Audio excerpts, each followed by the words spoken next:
Bom dia, boa tarde, boa noite, boa madrugada. Independente da hora que você está assistindo, seja bem-vindo. E comenta aí, de qual cidade você está vendo essa história? E se essa história apareceu para você, é porque ela merece ser ouvida. Então, já se inscreve no canal para não perder mais nenhuma como essa. O sol nascia devagar sobre as terras secas de Cristalina, interior de Goiás, e eu já estava de pé há 2 horas. O café esfriava na caneca, enquanto olhava pela janela da cozinha o mesmo horizonte de sempre. Terra rachada, capim queimado, céu sem uma nuvem sequer. 3 anos sem chuva decente. 3 anos desde que Maria partiu. Meu nome é Antônio Silva. Tenho 51 anos e esta fazenda de gado de corte é tudo que me sobrou no mundo. Não que me falte nada. A propriedade é grande, o rebanho ainda resiste bem e tenho dinheiro guardado no banco da cidade. Mas depois que perdi minha mulher num acidente de carro na estrada de terra que leva a Anápolis, a vida virou uma rotina vazia. Acordo, cuido dos bichos, como sozinho, durmo sozinho e no dia seguinte tudo se repete. A casa é grande demais para um homem só. Maria sempre dizia que um dia encheríamos todos os quartos com filhos, mas o tempo passou e eles nunca vieram. Agora, ando pelos corredores e escuto só o eco dos meus próprios passos no chão de cerâmica fria. As panelas dela ainda estão no mesmo lugar, os vestidos no armário, os livros de receita na prateleira da cozinha. Não consigo mexer em nada. É como se ela fosse voltar a qualquer momento e me perguntar por que mudei as coisas de lugar. Saí de casa quando o sol já esquentava forte. O termômetro na varanda marcava 32 graus e ainda não eram 8 horas da manhã. Montei no Trovão, meu cavalo baio de 15 anos, companheiro silencioso das minhas andanças pelos pastos. Ele conhece minha tristeza melhor que qualquer pessoa. Quando paro no meio do nada, só para respirar e tentar entender por que a vida ficou tão pesada, ele fica quieto ao meu lado, mastigando capim seco e balançando o rabo para espantar as moscas. A primeira parada foi no pasto do fundo, onde ficam as vacas prenhes. Contei 17 cabeças, todas magras demais por causa da seca, mas ainda de pé. O açude pequeno que abastece essa área estava com a água pela metade. Um espelho sujo refletindo o céu azul demais. Se não chover até dezembro, vou ter que vender metade do gado. A ideia me aperta o peito. Este rebanho foi construído com as mãos do meu pai, que herdou as primeiras vacas do avô dele. 3 gerações de trabalho duro, e talvez eu seja o último. Segui pela cerca do lado leste, verificando se havia algum buraco ou arame partido.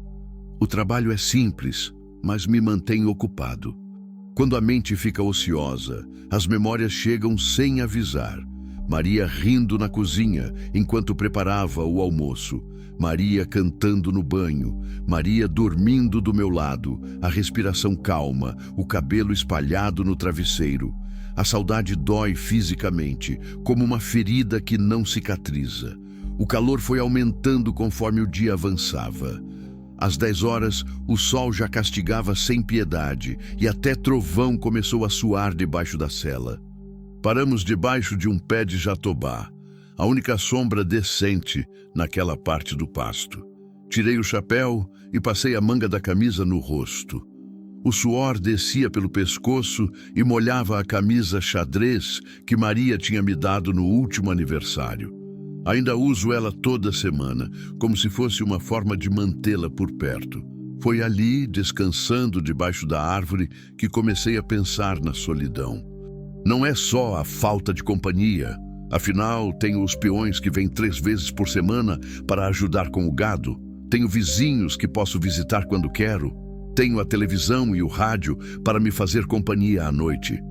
A solidão que me mata é a falta de propósito.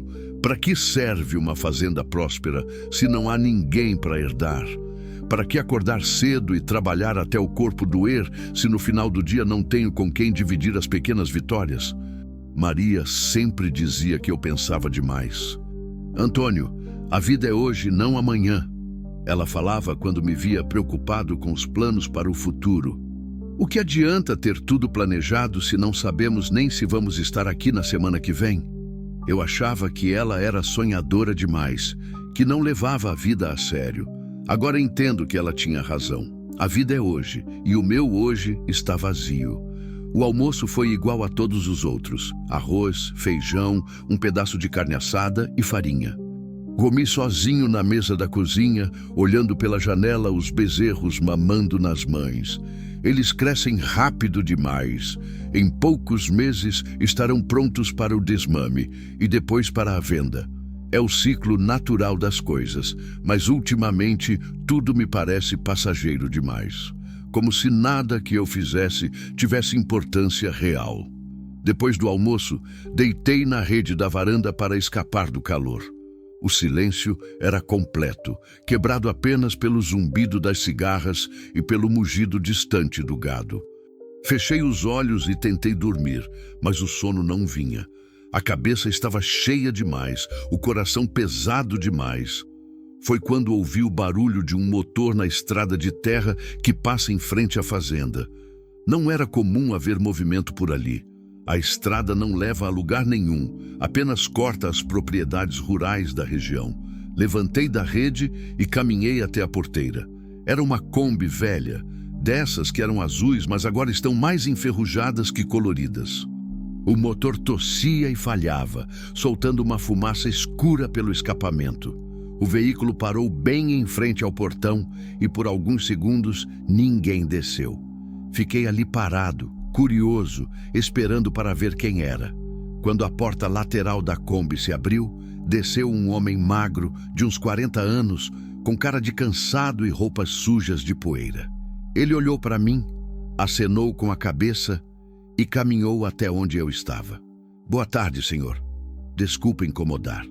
Nossa Kombi quebrou aqui na frente e eu queria saber se o senhor tem um telefone que eu possa usar para ligar para um mecânico. Olhei para o veículo e vi que havia mais gente lá dentro. Uma mulher com um bebê no colo, sentada no banco do meio, e uma menina de uns 12 anos encostada na janela. Todos tinham a mesma cara de cansaço do homem. Claro, pode usar o telefone da casa. Vocês vêm de longe? De Lusiânia. Estamos indo para Goiânia, minha mulher precisa levar o bebê no médico. Mas essa Kombi velha... Ele suspirou e balançou a cabeça. Já é a terceira vez que quebra esta semana. Abri o portão e convidei o homem para entrar. Ele se chamava Joselito. Era pedreiro e estava desempregado há 4 meses. A mulher, Cleusa, trabalhava como doméstica, mas também tinha perdido o emprego quando os patrões se mudaram para Brasília. O bebê, um menino de 8 meses chamado Diego, estava com febre há 3 dias e eles não tinham dinheiro para pagar consulta particular. Estavam indo para o hospital público de Goiânia na esperança de conseguir atendimento gratuito. Enquanto Joselito ligava para o mecânico, oferecia água gelada para a família. Cleusa desceu da Kombi com o bebê, que chorava baixinho. E a menina, que se chamava Isabela, ficou grudada na mãe, tímida e assustada. Era fácil ver que eles estavam passando necessidade. As roupas eram limpas, mas velhas e remendadas. Os chinelos da menina tinham buracos dos dedos dos pés. O bebê usava uma fralda improvisada com pano de prato. O mecânico disse que só poderia vir no dia seguinte pela manhã. Era sexta-feira, quase 5 horas da tarde, e ele não fazia serviços depois do expediente. Joselito voltou da casa com cara de desespero. E agora? O menino não pode passar a noite assim, com febre. E se acontecer alguma coisa? Cleusa começou a chorar baixinho, ainda segurando o bebê. Isabela abraçou a mãe e também começou a soluçar. Era uma cena que partia o coração. Ali estava uma família honesta, trabalhadora, que só queria cuidar de um filho doente e estava presa numa situação que não conseguia resolver.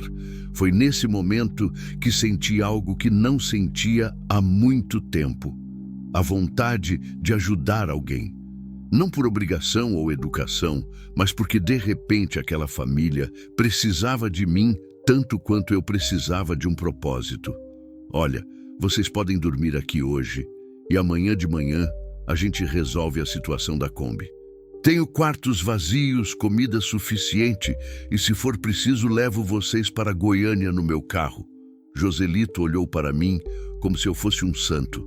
Mas, senhor, não queremos dar trabalho. Não é trabalho, é prazer ter companhia. E era mesmo. Pela primeira vez em 3 anos, eu sentia que alguém precisava de mim. E talvez, sem saber, eu precisava ainda mais deles. A noite chegou devagar, trazendo consigo um alívio pequeno do calor. Acomodei Joselito e a família no quarto de hóspedes, o mesmo que Maria sempre reservava para as visitas que nunca vinham.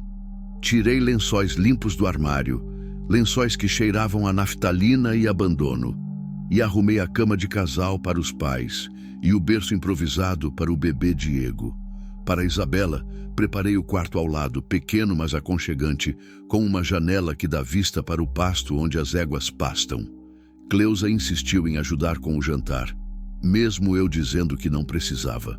Ela entrou na cozinha e olhou ao redor com cuidado, como se estivesse pisando em terreno sagrado. E, de certa forma, estava mesmo. Aquela cozinha era o reino de Maria, onde ela passava as manhãs preparando café forte e pão de queijo, onde cantarolava enquanto lavava a louça, onde me esperava todas as noites com um sorriso e a pergunta de sempre: como foi seu dia, meu amor? Posso fazer arroz, senhor Antônio? Perguntou Cleusa tímida. Pode sim, e me chama só de Antônio. Nada de senhor. Vi ela mexer nas panelas com o mesmo jeito delicado que Maria tinha. Não era igual, ninguém poderia ser igual à minha mulher. Mas havia uma familiaridade boa naqueles gestos.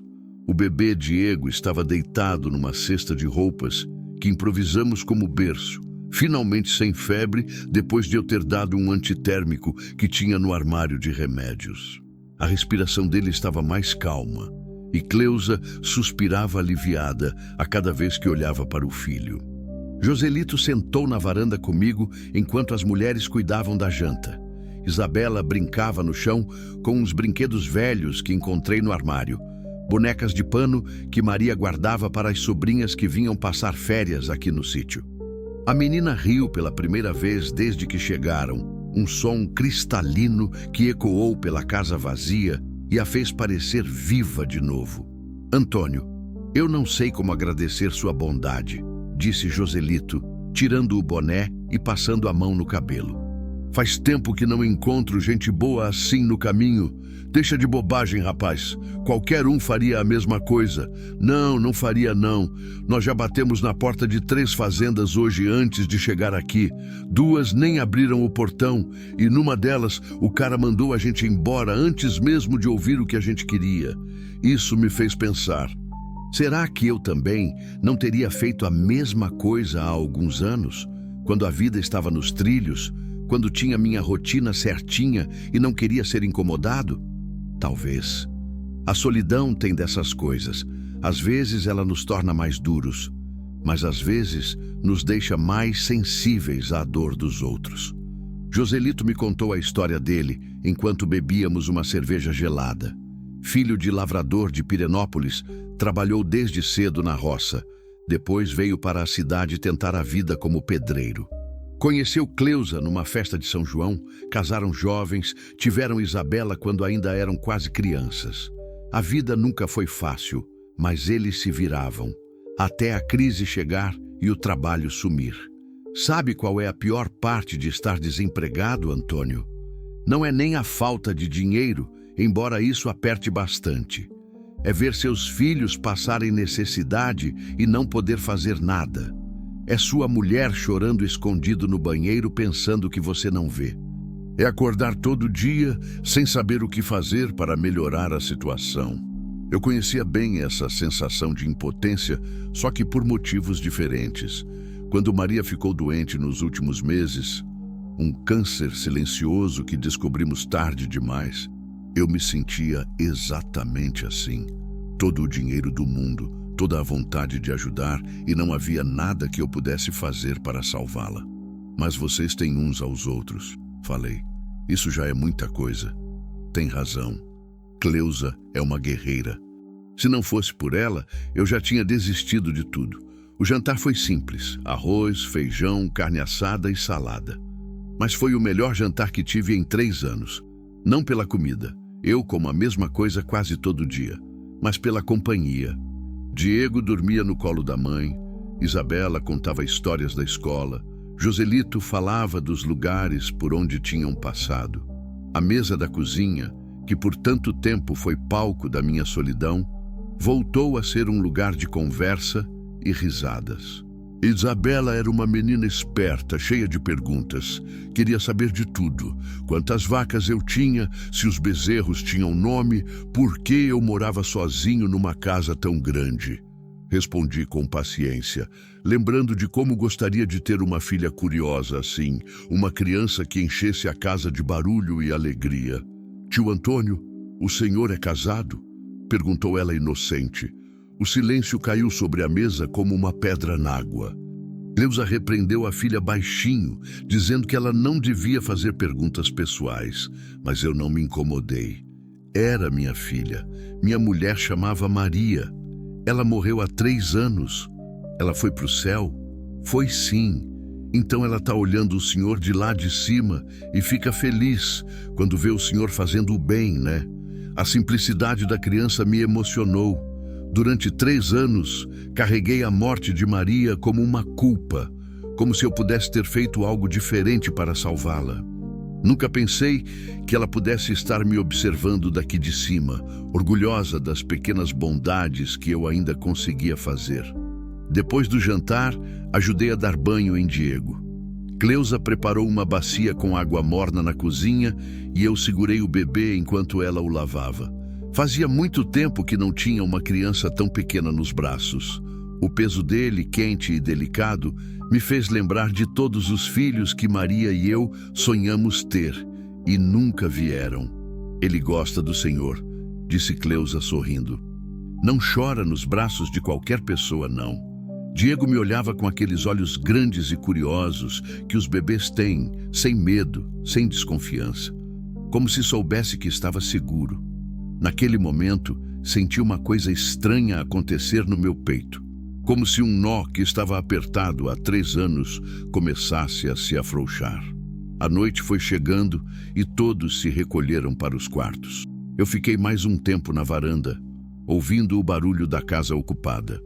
Água correndo no banheiro, passos leves no corredor, murmúrios baixos dos pais conversando no quarto, sons que faziam a casa parecer viva, cheia de propósito. Trovão veio até a varanda, como sempre fazia antes de eu ir dormir. Fiz cafuné atrás da orelha dele e ele balançou a cabeça, contente. Até meu cavalo parecia mais animado com a presença das visitas. O que você acha, velho? Faz bem ter gente em casa de novo, não faz? Ele relinchei baixinho, como se concordasse. Antes de me deitar, fui até o quarto onde Joselito e a família estavam hospedados. A porta estava entreaberta e eu podia ouvir Cleusa cantando baixinho para Diego adormecer. Era uma cantiga antiga, dessas que nossas avós cantavam. Boi da cara preta, pega essa criança que tem medo de careta. Maria cantava a mesma música quando cuidava dos sobrinhos pequenos. A voz dela era mais doce, mais afinada, mas a ternura era a mesma. Por alguns segundos, fechei os olhos e fingi que era ela ali, cantando para nosso filho, em nossa casa cheia de amor. Quando finalmente fui para meu quarto, demorei para conseguir dormir. Não era insônia de tristeza como nas outras noites.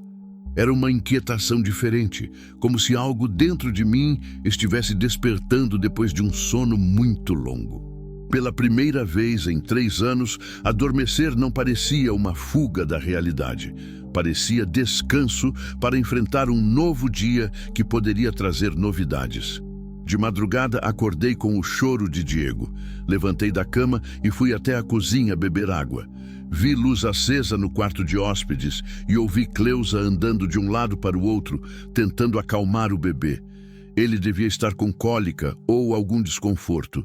Bati levemente na porta. Precisa de alguma coisa? Ah, Antônio, desculpa te acordar. O Diego tá meio inquieto, acho que é o dente nascendo. Posso ajudar em alguma coisa?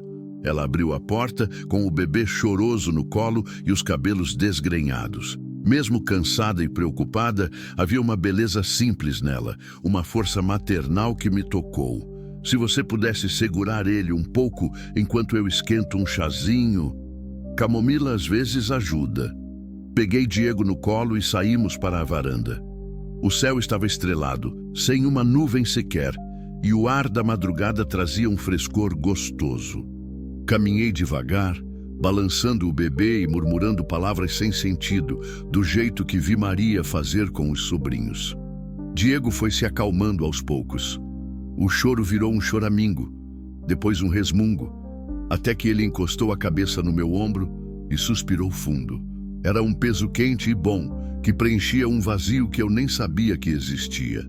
Cleusa voltou com o chamorno numa mamadeira e encontrou os dois dormindo na cadeira de balanço da varanda. Eu e Diego, embalados pelo movimento suave e pelo som dos grilos cantando na escuridão. Vocês dois parecem pai e filho, ela sussurrou sorrindo. Naquela madrugada, com um bebê dormindo no meu colo e o cheiro de camomila no ar, senti algo que não sentia há muito tempo. Paz. Como se todos os pedaços quebrados dentro de mim começassem a se juntar de novo. Acordei no sábado com o som de panelas batendo na cozinha e o cheiro de café fresco no ar. Por um momento, ainda sonolento, pensei que era Maria preparando o café da manhã. Mas quando abri os olhos e vi o sol já alto na janela, lembrei da família hospedada em casa e senti um sorriso brotando no rosto. Cleusa estava na cozinha fazendo pão de açúcar numa frigideira velha. Isabela ajudava, toda suja de farinha, lambendo os dedos e rindo baixinho. Diego estava no carrinho improvisado que fizemos com uma caixa de papelão forrada com panos, brincando com as próprias mãozinhas e fazendo aqueles barulhinhos gostosos que bebês fazem quando estão contentes. Bom dia, pessoal. Dormiram bem? Antônio! Isabela correu e me abraçou as pernas. Olha, eu ajudei a mamãe a fazer pão. Quer experimentar? Provei um pedacinho ainda quente e fingi que estava saboreando a maior iguaria do mundo. Os olhos da menina brilharam de orgulho. Cleusa sorriu com aquele jeito tímido dela e ofereceu uma xícara de café. Não precisava ter feito café para mim não, Cleusa. Ora, Antônio, depois de tanta bondade que você fez com a gente, é o mínimo que posso fazer. Joselito estava na varanda, mexendo no celular velho, tentando ligar para o mecânico. Pela cara de frustração dele, as notícias não eram boas. E aí, Joselito, conseguiu falar com o cara? Consegui, mas ele disse que não vai poder vir hoje não. Teve um acidente na rodovia e ele está atolado de serviço lá. Só segunda-feira, o silêncio que se seguiu foi pesado. Segunda-feira ainda estava longe e Diego precisava mesmo passar num médico. A febre tinha baixado com o remédio, mas uma criança de 8 meses com qualquer sintoma é motivo de preocupação para qualquer pai ou mãe. Olha, eu tenho uma ideia, falei, depois de pensar um pouco. Que tal se eu levar vocês para Goiânia no meu carro? É uma viagem de 2 horas, a gente vai, resolve a situação do menino e depois volta. Amanhã, se Deus quiser, o mecânico vem e arruma a Kombi de vocês. Joselito olhou para mim como se eu tivesse oferecido o mundo inteiro para ele. Mas, Antônio, isso é pedir demais. Não é pedir nada. É oferecer. E quem oferece não pode se arrepender depois, não é mesmo? 1 hora depois, estávamos todos apertados na minha caminhonete. Uma F1000 branca de 95 que comprei usada, mas que sempre me serviu bem. Joselito na frente comigo, Cleusa atrás com Diego no colo e Isabela espremida entre a mãe e a janela, olhando a paisagem passar com os olhos arregalados. A viagem começou tranquila. A estrada estava boa, sem muitos buracos, e o tempo estava firme. Cleusa cantarolava baixinho para Diego, que dormia embalado pelo ronco do motor. Isabela fazia 1000 perguntas sobre tudo que via. Por que as vacas ficavam sempre debaixo das árvores, como os passarinhos sabiam para onde voar, se existiam onças naquela região? Joselito me contou mais da vida dele. Disse que o sonho era ter um pedacinho de terra para plantar e criar alguns bichos. Nada muito grande, só o suficiente para sustentar a família com dignidade. Falou também que sabia trabalhar com gado. Tinha aprendido com o avô quando era criança, antes da família se mudar para a cidade. Você tem jeito com os bichos, falei. Vi ontem quando você ajudou a levar as vacas para o outro pasto. Não é qualquer um que consegue fazer elas obedecerem assim. Meu avô sempre dizia que gado sente medo da gente. Se você chega nervoso ou com pressa, eles ficam nervosos também. Tem que ter paciência. Estávamos mais ou menos na metade do caminho quando o tempo começou a mudar. Nuvens escuras apareceram no horizonte oeste, daquelas que anunciam chuva forte. O vento ficou mais gelado, balançando os galhos das árvores na beira da estrada. Acelerei um pouco, esperando chegar à cidade antes da tempestade, mas o tempo fechou mais rápido do que imaginei. Quando ainda estávamos a 40 quilômetros de Goiânia, os primeiros pingos começaram a cair no para-brisa. Em poucos minutos, virou um temporal dos grandes. A chuva caía tão forte que mal dava para ver a estrada. Tive que reduzir a velocidade e ligar o pisca-alerta. Meu Deus do céu! Sussurrou Cleusa, apertando Diego contra o peito. O vento balançava a caminhonete como se ela fosse feita de papel. Raios cortavam o céu escuro, seguidos de trovões que faziam Isabela se encolher no banco. A água entrava pelas frestas das janelas, molhando nossos rostos e roupas. Foi quando vi as luzes vermelhas piscando na nossa frente. Um acidente. 2 carros batidos no meio da pista, pessoas correndo de um lado para o outro debaixo da chuva, cacos de vidro espalhados no asfalto molhado. O trânsito tinha parado completamente. Parei a caminhonete e liguei o pisca-alerta. À nossa frente, uma fila enorme de carros e caminhões esperava a liberação da pista. Atrás, mais veículos chegavam a todo momento. Estávamos presos ali, no meio de uma tempestade violenta, com um bebê doente no carro e sem saber quanto tempo levaria para sair dali. E agora? Perguntou Joselito, a voz carregada de angústia. Olhei no retrovisor e vi Cleusa embalando Diego, que tinha acordado com o barulho dos trovões e começado a chorar. A menina Isabela estava pálida, agarrada no braço da mãe, os olhos arregalados de medo. Agora a gente espera, falei, tentando passar uma calma que eu não estava sentindo. Isso vai passar. Mas por dentro eu estava tão preocupado quanto eles. O temporal não dava sinais de enfraquecer. Pelo contrário, parecia estar ficando mais forte. A água começou a se acumular na pista, formando pequenas poças que logo viraram córregos. Se continuasse assim, a estrada ia alagar e não haveria como passar nem para frente nem para trás. Diego chorava cada vez mais alto. Cleusa tentava acalmá-lo, mas o bebê estava inquieto, com o rosto vermelho e quente. A febre tinha voltado. Ela olhou para mim com desespero nos olhos. Antônio, ele está queimando de novo. Eu trouxe o remédio, mas não tenho água para dar. Peguei uma garrafa de água que sempre carrego na caminhonete e entreguei para ela. Cleusa deu o remédio para Diego, mas o bebê vomitou tudo em seguida. A situação estava ficando crítica. Mãe, eu tô com medo, sussurrou Isabela, tremendo de frio e nervosismo. Calma, minha filha, vai ficar tudo bem. Mas pela voz de Cleusa, dava para perceber que ela também estava apavorada, e eu não sabia o que fazer. Estávamos presos numa estrada alagada, com um bebê doente, sem comunicação. O celular não pegava sinal naquela região, e dependendo da boa vontade do tempo para nos deixar prosseguir viagem. Foi então que lembrei de uma fazenda conhecida minha que ficava a alguns quilômetros dali. Zé Benedito, um pecuarista antigo da região que tinha uma propriedade bem na beira da estrada. Se conseguíssemos chegar até lá, pelo menos teríamos abrigo e ajuda. Joselito, você topa uma aventura? Que tipo de aventura? Tem uma fazenda aqui perto, do Zé Benedito. Se a gente conseguir sair dessa fila de carros e pegar a estradinha de terra que leva até lá, podemos esperar o temporal passar em lugar coberto. E o Zé tem telefone fixo, a gente pode ligar para um médico.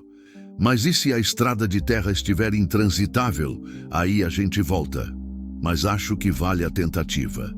Cleusa e Joselito trocaram olhares. Diego continuava chorando, febril, e a situação na estrada principal não mostrava sinais de melhora. Decidimos arriscar. Saí da fila de carros devagar, fazendo uma conversão perigosa debaixo da chuva. Alguns motoristas buzinaram, irritados, mas eu não liguei. Encontrei a entrada da estrada de terra e entrei, rezando para que a F1000 aguentasse a lama e os buracos. A estradinha estava escorregadia, cheia de poças e atoleiros. Algumas vezes a caminhonete derrapou e eu tive que reduzir ainda mais a velocidade. Joselito ficou tenso ao meu lado, as mãos agarradas no painel. Atrás, Cleusa rezava baixinho, ainda embalando Diego. "Ali!" gritou Isabela apontando para a frente. "Tem uma luz!" Era a sede da fazenda do Zé Benedito, uma casa antiga de tijolos aparentes com uma varanda grande e acolhedora. Conseguimos chegar até a porteira principal e eu buzinei algumas vezes. Zé apareceu na varanda se protegendo da chuva com um guarda-chuva velho. "Antônio, que surpresa! Entra, entra!" Que tempestade danada é essa? Corremos todos para dentro da casa, encharcados e cansados. Zé e a esposa dele, Dona Rosa, nos receberam como se fôssemos da família. Prepararam café quente, toalhas secas e Dona Rosa logo se ofereceu para cuidar de Diego. "Esse menino tá com febre, coitadinho. Eu tenho um xarope caseiro que sempre funcionou com meus netos. É natural, não faz mal nenhum." Enquanto as mulheres cuidavam do bebê, Zé me levou para a varanda onde podíamos conversar. A chuva continuava forte, mas ali, protegidos pela cobertura da casa e aquecidos pelo café, a situação parecia menos desesperadora. "Essa família é sua parente, Antônio?" "Não, Zé. São pessoas que eu encontrei ontem, passando necessidade. Resolvi ajudar. Você sempre foi bom de coração. Sua Maria ficaria orgulhosa." A menção de Maria me emocionou. Zé conhecia minha mulher desde criança. Eles eram de famílias vizinhas, lá em Cristalina. Foi ele quem me contou, anos atrás, que Maria estava interessada em mim. Foi ele também quem chorou comigo no dia do enterro. Sabe, Zé, esses 3 dias com essa família em casa me fizeram perceber uma coisa. Eu estava morrendo de tristeza e nem sabia. Aos poucos, sem fazer força, sem pensar muito, eles foram me trazendo de volta à vida. É assim mesmo, Antônio. A gente acha que precisa sofrer sozinho, que isso é mais honesto ou mais respeitoso com quem se foi. Mas não é não. Maria queria ver você feliz. E ela sabe que você ajudar essas pessoas é um jeito de honrar a memória dela. O temporal durou 3 horas. 3 horas em que ficamos na casa do Zé, conversando, comendo biscoito caseiro da Dona Rosa, vendo Diego melhorar com o xarope dela. Isabela brincou com as bonecas de milho que a dona da casa guardava. E Joselito ajudou Zé a arrumar umas telhas que tinham se soltado com o vento. Quando a chuva finalmente parou e o sol voltou a brilhar, a estrada principal já estava liberada. Nos despedimos do casal com muitos agradecimentos e promessas de voltar em breve. A viagem até Goiânia correu sem mais problemas. Diego estava bem melhor, brincando com os dedinhos e sorrindo para a mãe. No hospital, o médico confirmou que era só um resfriado comum, nada grave, e receitou um xarope simples que nem precisou comprar. Dona Rosa já tinha dado o remédio certo. Na volta para casa, já no final da tarde, todos estavam mais relaxados. Isabela dormia encostada na janela, Diego mamava tranquilo no colo da mãe e Joselito olhava a paisagem com um sorriso no rosto. Antônio, eu não sei como retribuir tudo isso. Não precisa retribuir nada, Joselito. Vocês já me deram mais do que imaginam. O quê? Vocês me devolveram a vontade de viver. E era verdade. Naquele dia de tempestade, angústia e incerteza, eu me senti útil de novo. Senti que tinha um propósito, pessoas que dependiam de mim, uma razão para lutar. Pela primeira vez desde a morte de Maria, enfrentei uma crise pensando nos outros antes de pensar em mim mesmo. Quando chegamos em casa, o sol estava se pondo no horizonte, pintando o céu de laranja e rosa. A Kombi continuava parada na frente da porteira, esperando o mecânico que só viria na segunda-feira. Mas isso não importava mais. Tínhamos tempo, tínhamos uns aos outros e tínhamos a certeza de que juntos qualquer tempestade poderia ser enfrentada. O domingo amanheceu diferente. Não apenas pelo céu limpo depois da tempestade, nem pela terra molhada que exalava aquele cheiro bom de chuva recente. Era diferente porque a casa tinha acordado cheia de vida. Isabela corria pelo corredor, brincando de pega-pega com um dos gatos da fazenda. Cleusa cantava na cozinha enquanto preparava o café. Diego balbuciava no carrinho, tentando pegar os raios de sol que entravam pela janela. E Joselito já estava na varanda, tomando café e observando o movimento do gado no pasto. Sentei ao lado dele, ainda sonolento, e aceitei a xícara que Cleusa me ofereceu. O café estava forte e doce, do jeito que eu gosto. Dormiu bem, Joselito? Melhor do que tenho dormido nos últimos meses. Essa casa tem uma paz que a gente não encontra em qualquer lugar. Era verdade. A fazenda sempre teve essa tranquilidade, mas ultimamente eu não conseguia senti-la. A solidão fazia barulho demais dentro da minha cabeça. Agora, com a família ali, o silêncio voltou a ser gostoso, cheio de pequenos sons de vida. Passarinhos cantando, gado mugindo ao longe, crianças rindo. Antônio, posso te fazer uma pergunta? Joselito hesitou, mexendo na xícara. Claro. Por que você está fazendo tudo isso pela gente? A gente é um completo estranho para você. A pergunta me pegou de surpresa. Parei para pensar na resposta. Porque eu mesmo não tinha certeza dos meus motivos. Não era caridade cristã, não era obrigação social. Era algo mais profundo, mais pessoal. Sabe, Joselito, quando Maria morreu, eu achei que tinha morrido junto. Passei 3 anos só existindo, cumprindo a rotina, mas sem estar realmente vivo. Vocês me lembraram de como é bom ter alguém para cuidar, ter uma razão para acordar de manhã. Mas você podia ter arranjado uma namorada, reconstituído sua vida. Tentei. Saí algumas vezes com uma viúva da cidade, mulher boa, bonita, trabalhadora. Mas não rolou. Sempre que olhava para ela, só conseguia ver o que ela não era. Não era Maria. Joselito assentiu, compreensivo. Ficamos em silêncio por alguns minutos, vendo o sol subir no céu azul. Era um desses momentos de conversa entre homens, quando as palavras são poucas, mas dizem tudo. E vocês? Como se conheceram? O rosto de Joselito se iluminou. Era visível o amor que ele sentia pela família. Eu e Cleusa. Foi numa festa junina em Pirenópolis. Eu tinha 17 anos, ela 16. Dancei a noite toda com ela e no final pedi para acompanhar até em casa. No caminho ela tropeçou numa pedra e eu segurei ela nos braços. Foi ali que soube que ia casar com ela. E casaram jovens? Muito jovens. Eu com 19, ela com 18. Todo mundo disse que ia dar errado, que éramos criança demais.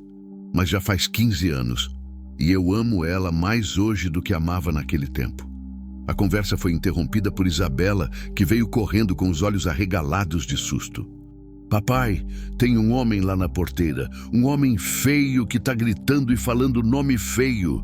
Levantamos rapidamente e caminhamos até a frente da casa.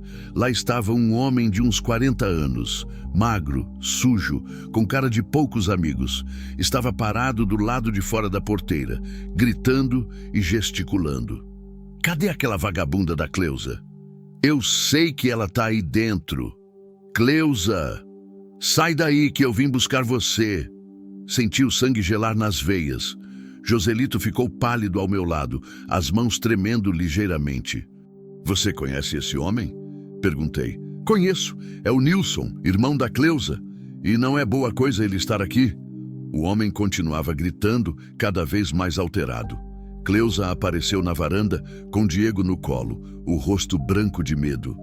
Cleusa, você vai comigo agora, cansei de procurar vocês. Vem aqui fora conversar comigo. Não vou não, Nilson. Vai embora. Deixa a gente em paz. Em paz? Vocês me devem dinheiro, 3 mil reais que eu emprestei para o Joselito quando vocês estavam passando necessidade. Acham que podem sumir assim e não pagar? O quebra-pau estava formado. Joselito suspirou fundo e me olhou com vergonha nos olhos. É verdade, Antônio, a gente deve esse dinheiro para ele. Quando Diego nasceu, tivemos muitos gastos e o Nilson emprestou, mas ele hesitou. Mas ele não emprestou de graça. Disse que se a gente não pagasse em 6 meses, a Cleusa teria que ficar com ele, como se ela fosse um objeto de troca. Senti uma raiva subindo pelo peito. Que tipo de homem faz uma proposta dessas para a própria irmã? E vocês aceitaram? A gente estava desesperado, Antônio. Diego nasceu com problema no pulmão, precisou ficar internado 1 mês. A conta do hospital era alta demais, a gente não tinha para onde correr. Nilson continuava gritando lá fora, agora batendo no portão de ferro com um pedaço de pau que tinha achado no chão. Ou vocês pagam, ou eu levo a Cleusa. Era o combinado. E vocês sabem que eu não costumo brincar com essas coisas. Cleusa começou a chorar, ainda segurando Diego. Isabela se escondeu atrás da mãe, apavorada. A situação estava ficando feia e eu precisava fazer alguma coisa. Quanto tempo faz que vocês pegaram esse dinheiro? Perguntei. 8 meses, respondeu Joselito, a voz embargada. E vocês já tentaram pagar? Tentamos. Oferecemos 500 reais que conseguimos juntar, mas ele não aceitou. Disse que agora era tudo ou nada. Caminhei até a porteira, mantendo uma distância segura do homem. Ele era mais novo que eu, mas tinha a aparência de quem não estava nem aí para nada. Olhos vermelhos, mãos sujas, cheiro de cachaça mesmo sendo manhã de domingo. Seu Nilson, não é? Quem é você? Cadê minha irmã? Eu sou o dono desta fazenda e sua irmã está aqui como minha convidada, junto com a família dela. Convidada? Ele riu, um riso sem graça. Quer dizer que você está bancando esses vagabundos? Então você pode pagar a dívida deles. Quanto é que eles devem? 3 mil. Mas agora, com juros e correção, são 4.500. Juros? Que juros? Empréstimo entre família tem juros? Tem quando eu quero que tenha. E se você não pagar, eu levo a Cleusa comigo. Foi o combinado. A frieza dele me deixou com ainda mais raiva. Não era só a questão do dinheiro. Era a forma como ele falava da irmã, como se ela fosse um objeto que pudesse ser negociado. Escuta aqui, Nilson. Ninguém vai levar ninguém daqui contra a vontade. A Cleusa é uma mulher livre, casada, mãe de família. Você não tem direito nenhum sobre ela. Direito eu tenho sim. Ela assinou um papel na frente de testemunha. Meu coração afundou. Se realmente havia um documento, a situação ficaria mais complicada. Que papel? Nilson tirou do bolso da camisa um pedaço de papel amassado e sujo.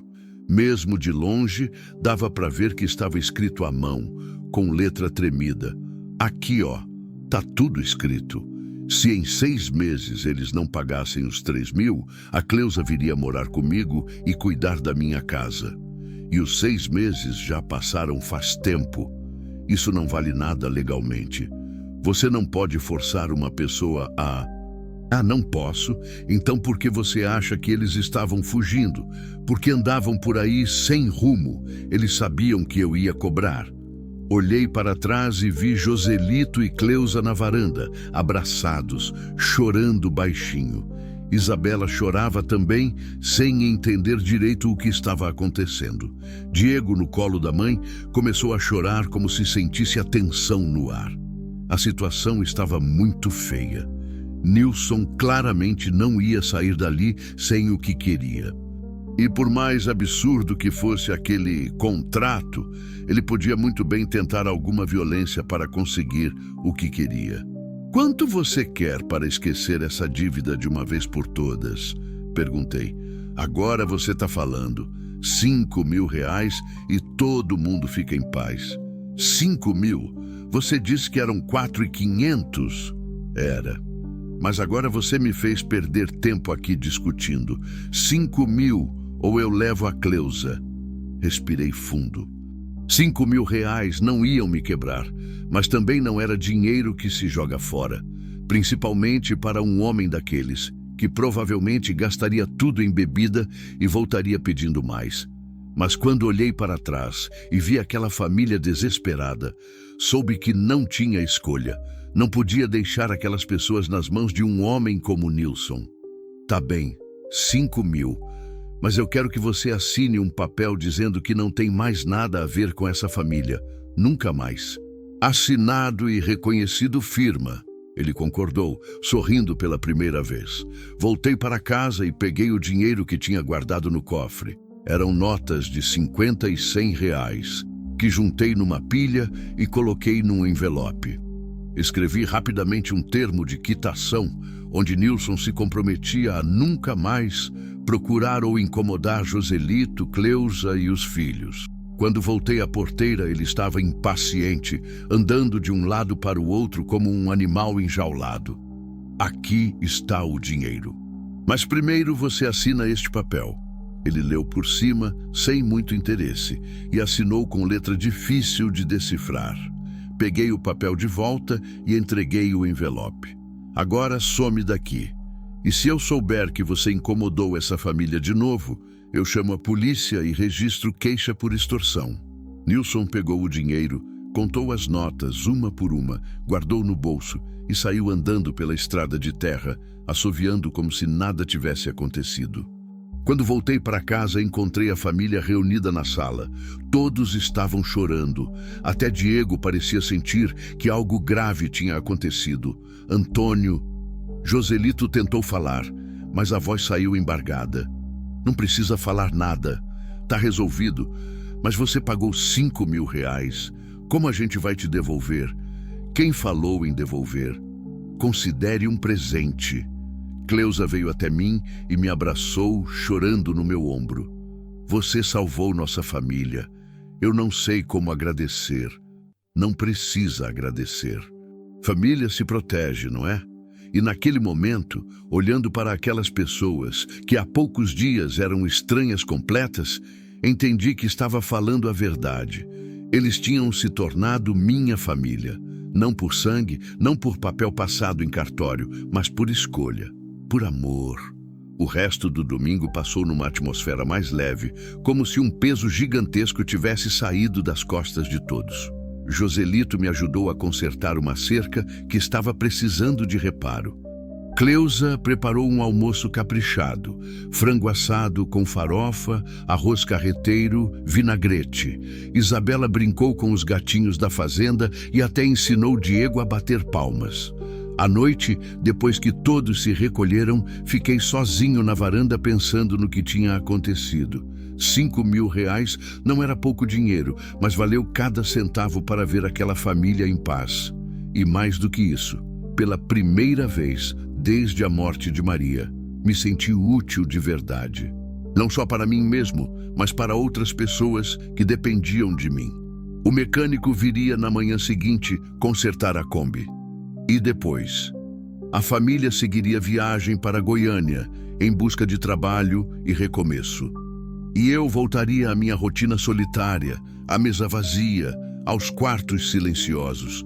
mas alguma coisa tinha mudado dentro de mim. Não sabia bem o que, mas sentia que não voltaria a ser o mesmo homem amargurado de uma semana atrás. Eles tinham me devolvido a vontade de viver. E talvez, quem sabe, eu pudesse devolver para eles algo ainda mais valioso, uma nova chance de começar. Segunda-feira chegou cinzenta e pesada. Não por causa do tempo. O céu estava limpo depois da chuva de sábado, mas pela certeza de que seria o último dia da família na fazenda. O mecânico chegou cedo, antes das 8 horas, numa picape barulhenta carregada de ferramentas. Era um homem calado, de uns 50 anos, que examinou a Kombi e disse que o problema era simples: bomba de gasolina queimada. 2 horas de trabalho no máximo. Enquanto ele mexia no motor, eu ficava na varanda tentando esconder a tristeza que crescia no peito. Joselito ajudava o mecânico, passando as ferramentas e fazendo perguntas sobre o conserto. Cleusa arrumava as poucas roupas da família numa sacola plástica. Isabela brincava com Diego no chão da sala, tentando fazê-lo rir. Tudo muito normal, mas havia uma melancolia no ar que todos sentiam. "Antônio, você está muito quieto hoje", observou Cleusa, se aproximando com uma xícara de café. "Tô pensando." "Em quê?" Como explicar que estava pensando em como a casa voltaria a ficar vazia? Como dizer que nos últimos 5 dias tinha me acostumado com o barulho de gente vivendo, com criança rindo, com conversa na mesa do jantar? Como confessar que não queria que eles fossem embora? Em vocês. Para onde vão agora? Para Goiânia mesmo. Joselito tem um primo lá que disse que pode arrumar trabalho para ele numa construção. Não é grande coisa, mas é um começo. E onde vão morar? Cleusa hesitou, mexendo na xícara. Tem uma pensão barata perto da rodoviária, até conseguirmos alugar alguma coisa melhor. Pensão barata perto da rodoviária. Eu conhecia esses lugares.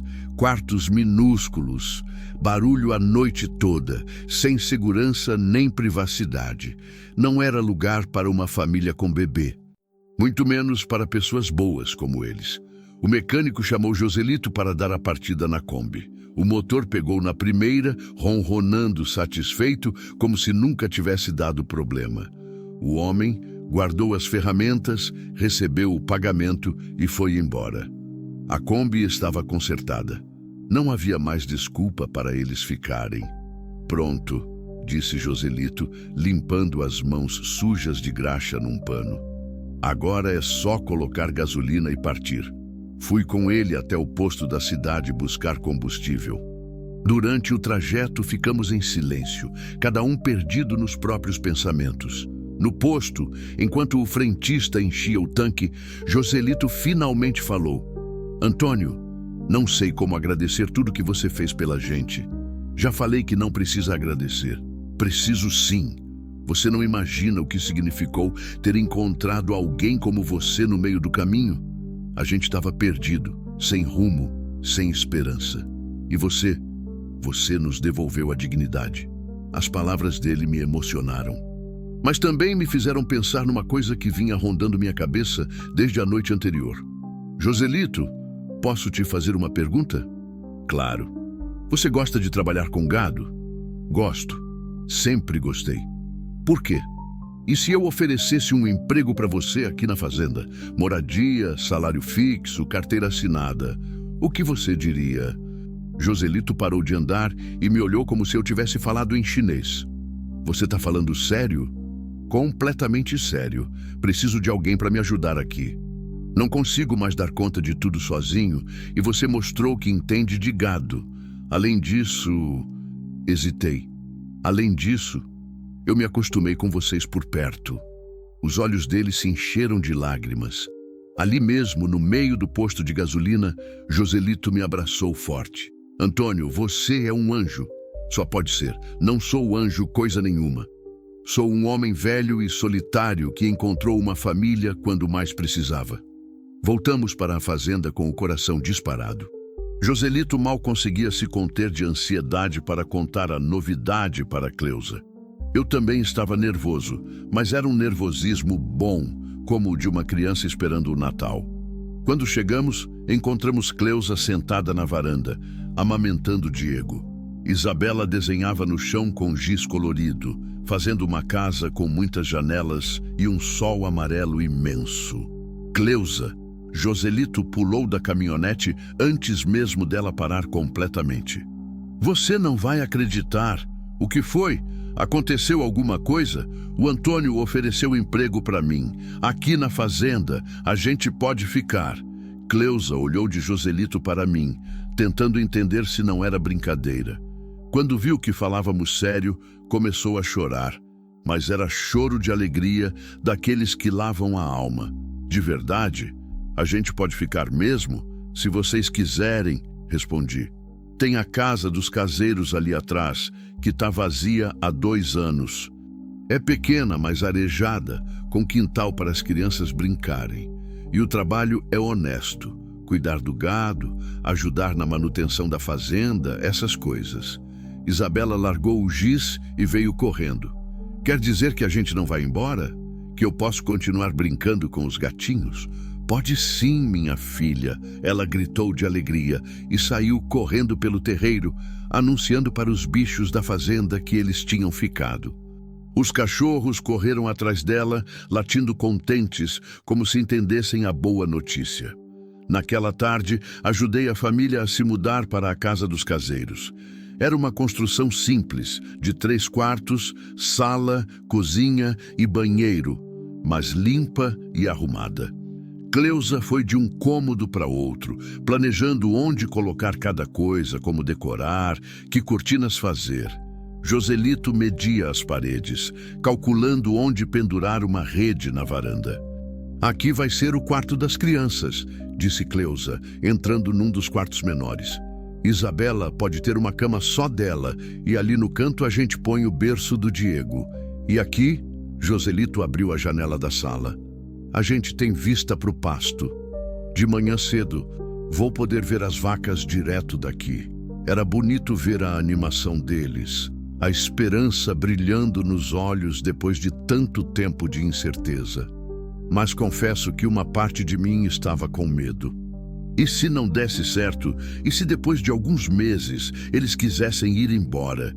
E se eu estivesse me iludindo, tentando substituir a família que nunca tive por pessoas que não tinham obrigação nenhuma de ficar?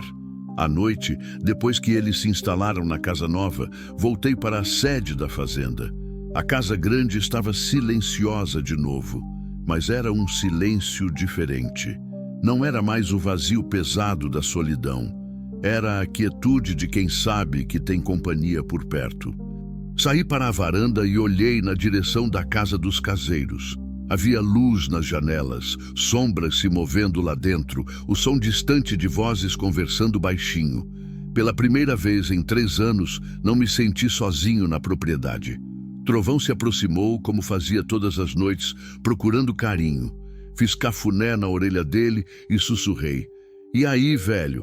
O que você acha da nossa família nova? Ele balançou a cabeça e relinchei baixinho, como se aprovasse a ideia. Na quarta-feira, começamos a trabalhar juntos pela primeira vez. Acordei antes do amanhecer, como sempre, e encontrei Joselito já na varanda da casa dele, tomando café e se preparando para o dia. Pela janela da cozinha, via Cleusa preparando a mamadeira de Diego. Isabela ainda dormia. Bom dia, patrão, brincou Joselito. Que patrão que nada. Aqui somos sócios. Você cuida dos bichos, eu cuido da terra e todo mundo sai ganhando. Começamos verificando o rebanho. Joselito mostrou conhecer mesmo de gado, identificando rapidamente 2 vacas que estavam com sintomas de mastite e um bezerro que precisava de vermífugo. Trabalhava com calma e segurança, falando baixo com os animais, usando gestos firmes, mas delicados. Você aprendeu com quem? Perguntei, impressionado com o jeito dele. Com meu avô. Ele sempre dizia que gado é igual gente. Tratando bem, dá trabalho. Tratando mal, dá dor de cabeça. Passamos a manhã consertando bebedouros, verificando cercas, separando o gado para vermifugação. Era bom ter companhia no trabalho. Durante 3 anos, fiz tudo sozinho, carregando o peso da fazenda nas costas. Agora, dividindo as tarefas, o serviço rendia mais e cansava menos. No almoço, Cleusa preparou comida para todos na casa grande. Foi ideia dela. Não faz sentido cozinhar em 2 cozinhas separadas. A gente come junto, como família. E foi assim que voltamos a ter almoços com conversa, risadas, crianças fazendo bagunça. Diego já estava sentando sozinho numa cadeirinha adaptada que improvisamos. Isabela contava novidades da manhã. Tinha visto um bem-te-vi fazer ninho, achado ovos de galinha no pasto, ensinado os gatinhos a brincar com novelo de lã. Depois do almoço, enquanto os homens descansavam na sombra, as mulheres cuidavam dos afazeres domésticos. Ou melhor, enquanto Cleusa cuidava dos afazeres, porque eu não tinha muito o que fazer na casa. Pela primeira vez em anos, a roupa estava lavada e passada, a cozinha limpa e organizada, a comida pronta na hora certa. Você não precisa fazer tudo isso, Cleusa, falei meio sem jeito. Preciso sim, é minha forma de retribuir a bondade de vocês. Além disso, gosto de cuidar de casa. Me faz sentir útil. No final da tarde, sentamos todos na varanda da casa grande para ver o pôr do sol. Diego dormia no colo da mãe, Isabela desenhava no caderno novo que comprei para ela, Joselito e eu conversávamos sobre os planos para a fazenda. Antônio, eu estava pensando numa coisa, disse ele. Que tal se a gente plantasse uma horta ali atrás da casa? Verdura fresquinha, tempero verde, umas frutas, o que você acha? Acho ótima ideia. Maria sempre quis ter uma horta, mas nunca sobrava tempo. Então vamos fazer pela Dona Maria. Tenho certeza de que ela ficaria feliz. A menção de Maria me emocionou, mas não da forma dolorosa de antes. Era uma emoção boa, como se ela estivesse aprovando as mudanças que estavam acontecendo na fazenda. Como se soubesse que não estava sendo substituída, apenas que eu estava aprendendo a ser feliz de novo. Quando a noite chegou e cada um foi para sua casa, percebi que havia passado o dia inteiro sem sentir solidão, nem por um minuto.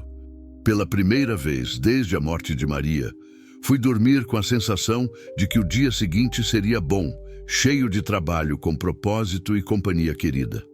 Antes de apagar a luz, olhei pela janela na direção da casa dos caseiros. Ainda havia movimento lá. Cleusa cantarolando para Diego adormecer, Joselito lendo alguma coisa na varanda, Isabela brincando baixinho no quarto. Era isso. Eu não estava mais sozinho. E pela primeira vez em 3 anos longos e vazios, isso me fazia sorrir no escuro. 2 meses se passaram como um sopro. A fazenda havia se transformado completamente. A horta que Joselito plantou atrás da casa estava viçosa, com alface, tomate, couve e temperos verdes que Cleusa usava para temperar a comida. Isabela tinha se tornado a veterinária oficial dos bichos da fazenda, cuidando dos gatinhos feridos e dando nome para todos os bezerros. Diego já engatinhava e balbuciava palavras soltas, enchendo a casa de gargalhadas quando tentava imitar o mugido das vacas. Eu estava feliz, mais feliz do que tinha sido em muito tempo. Acordava cedo todos os dias, com disposição para o trabalho.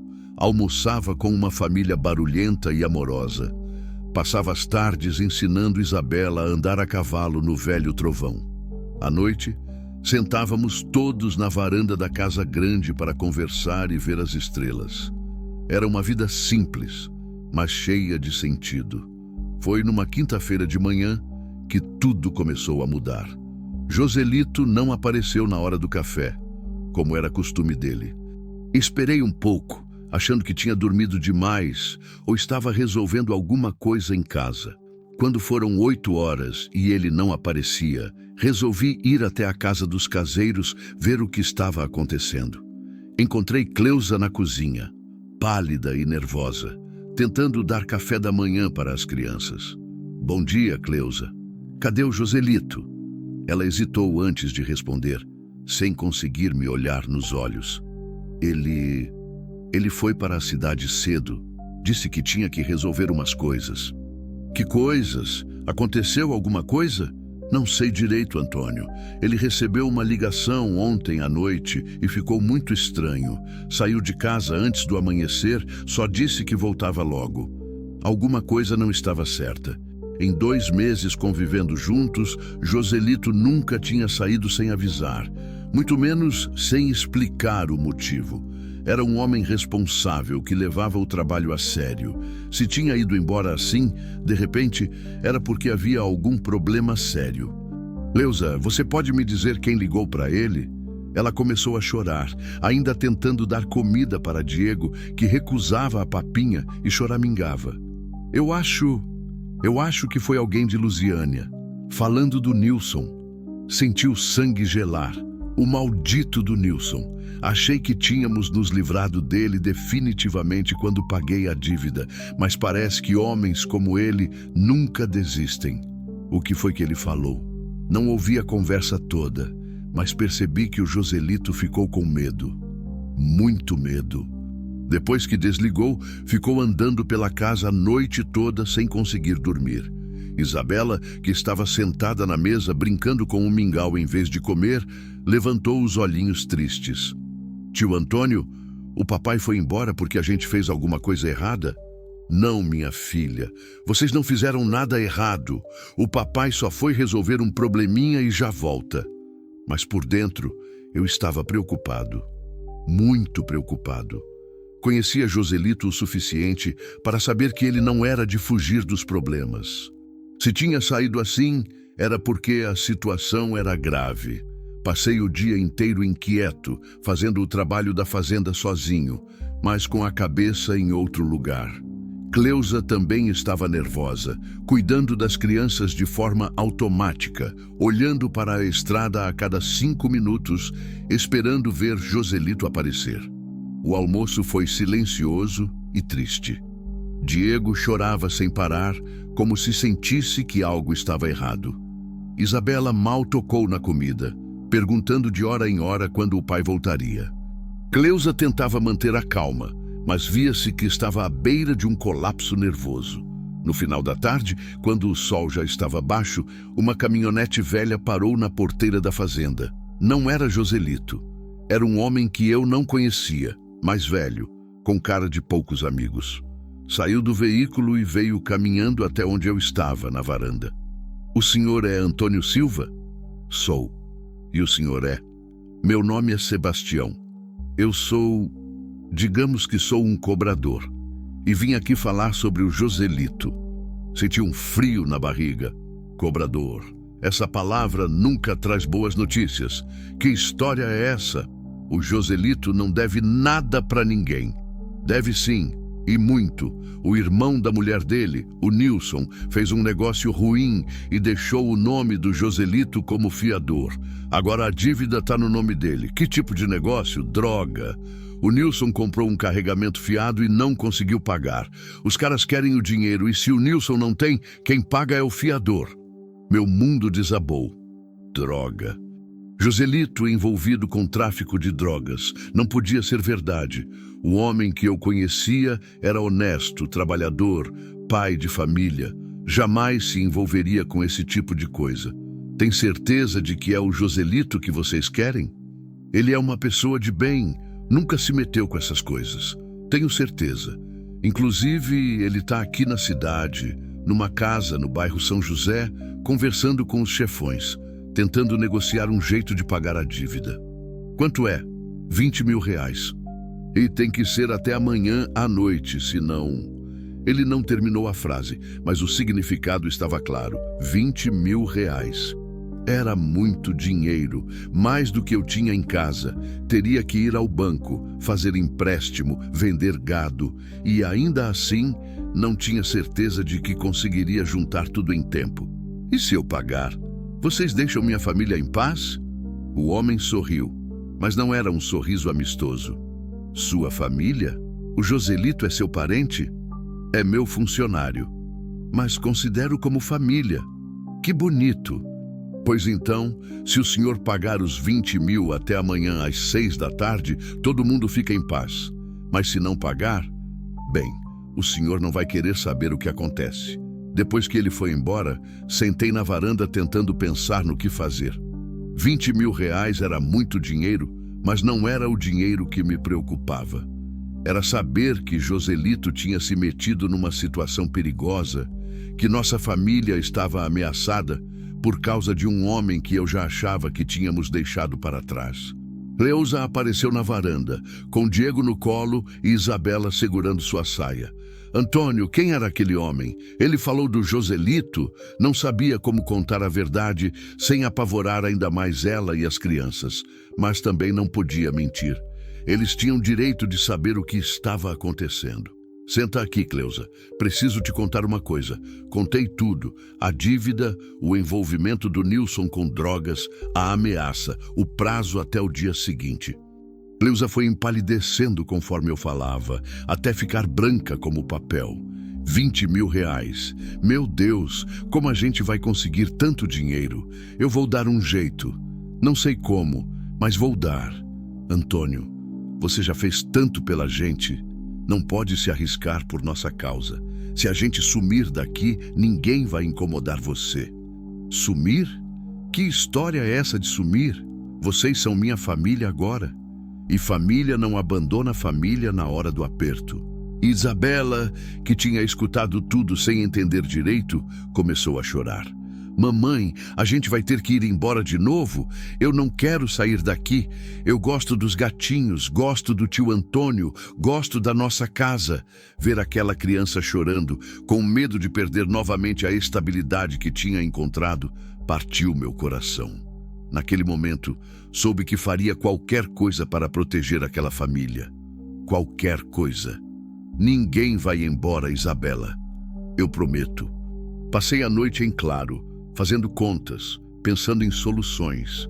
Tinha cerca de 8 mil reais em casa, mais uns 5 mil na poupança. Poderia vender algumas vacas rapidamente, talvez conseguir mais uns 6 mil. Ainda faltariam 1.000 reais, mas daria um jeito. De madrugada, saí de casa e fui até a cidade. Primeiro, passei no banco e saquei tudo o que tinha na conta. Depois, fui até a casa de um amigo pecuarista que sempre comprava gado meu. Acordei o homem no meio da madrugada e expliquei que precisava vender 20 cabeças urgente pelo preço que ele quisesse pagar. Antônio, que urgência é essa?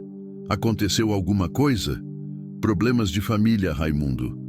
Preciso do dinheiro hoje. Ele não fez mais perguntas. Amigo de verdade é assim. Ajuda primeiro, pergunta depois. Compraram minhas vacas por um preço justo. Me deu o dinheiro na hora e ainda se ofereceu para emprestar mais se eu precisasse. Voltei para casa com os 20 mil reais numa sacola. Era quase meio-dia e Cleusa estava na varanda com as crianças, os olhos vermelhos de tanto chorar. Quando me viu chegar com a sacola de dinheiro, correu ao meu encontro. Conseguiu? Consegui. Agora é esperar esse pessoal aparecer e resolver isso de uma vez. E o Joselito ainda não voltou. Era isso que mais me preocupava. Onde estava Joselito? Estava bem? Estava sendo pressionado, ameaçado? A cada hora que passava sem notícias dele, minha angústia aumentava. Às 5:30 da tarde, a caminhonete do cobrador apareceu na porteira. Desta vez, vieram 2 homens, Sebastião e outro mais novo, com cara de quem não estava ali para a brincadeira. Trouxe o dinheiro? Perguntou Sebastião, direto ao ponto. Trouxe, mas primeiro quero ver o Joselito. Ele está no carro. Olhei para a caminhonete e vi uma figura no banco de trás. Era Joselito, mas estava com a cara inchada, o braço numa tipóia improvisada. Tinham batido nele. Senti uma raiva subir pelo peito como lava de vulcão. Ninguém bate na minha família, ninguém. O que vocês fizeram com ele? Nada demais, só uns tapinhas para ele entender a seriedade da situação. Agora, cadê o dinheiro? Entreguei a sacola para o homem, que contou nota por nota, meticulosamente. Quando terminou, acenou para o companheiro que foi buscar Joselito no carro. Meu amigo vinha andando devagar, claramente dolorido.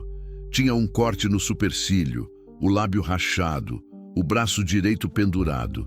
mas estava vivo e estava voltando para casa. Acabou? Perguntei para Sebastião. Por enquanto. Mas fique esperto. Se o Nilson fizer alguma besteira de novo e botar vocês como fiadores, a história vai se repetir. O Nilson não vai fazer mais nada. Eu me encarrego disso. Os homens foram embora, levando o dinheiro e deixando Joselito conosco. Assim que a caminhonete sumiu na estrada, Cleusa e as crianças correram para abraçar o marido e pai. Era uma cena tocante, a família reunida de novo, mesmo que machucada. Naquela noite, depois que cuidamos dos ferimentos de Joselito e as crianças dormiram, conversamos os três na varanda da casa grande. Joselito me contou o que tinha acontecido. Nilson tinha usado documentos falsos para colocar o nome dele como fiador numa compra de drogas.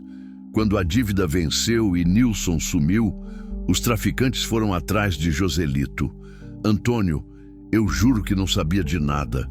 Nunca assinei papel nenhum, nunca me meti com essas coisas.